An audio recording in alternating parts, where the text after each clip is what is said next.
to be human, but have extraordinary abilities and are never caught by the police. Attacks are usually witnessed by several people, but the creature's existence can never be confirmed. So our next topic tonight is considered to be a phantom attacker, and his name is Springheeled Jack.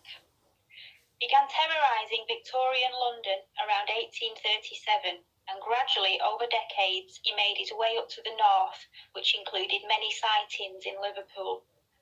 So Springheeled Jack is very capable of making high, superhuman leaps and can jump over entire houses and walls and buildings, and that's how he escapes after attacking his victims. He's said to have phosphorus breath and breathes out blue and white flames, and he terrorised London during the Victorian times.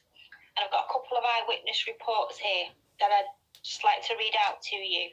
So the first report of this strange phantom was reported in 1837 by a girl called Mary Stevens, and she was walking to Lavender Hill in London, where she worked as a servant, and after visiting her parents in Battersea.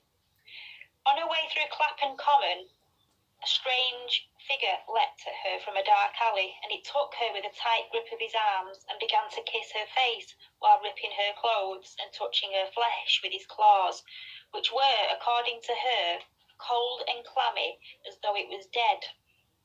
In panic, the girl screamed, making the attacker flee quickly from the scene, and the commotion brought several residents who immediately launched a search for the aggressor, but he couldn't be found.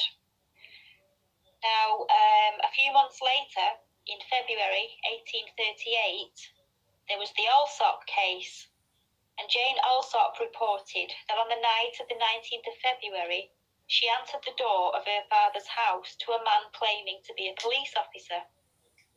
He told her to come and bring a light, claiming that we've caught Springheeled Jack and we found him here in your street. She brought the person a candle and noticed that he wore a large cloak.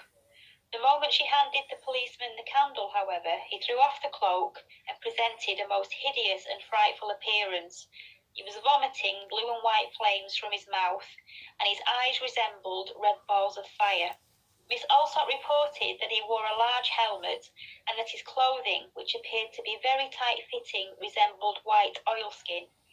Without saying a word, he caught hold of her and began tearing her clothes with his claws, which she was certain were some kind of metallic substance. She screamed for help and managed to get away from him and ran towards the house. He caught her on the steps and tore her neck and arms with his claws, and she was rescued by one of her sisters, and after which her assailant fled.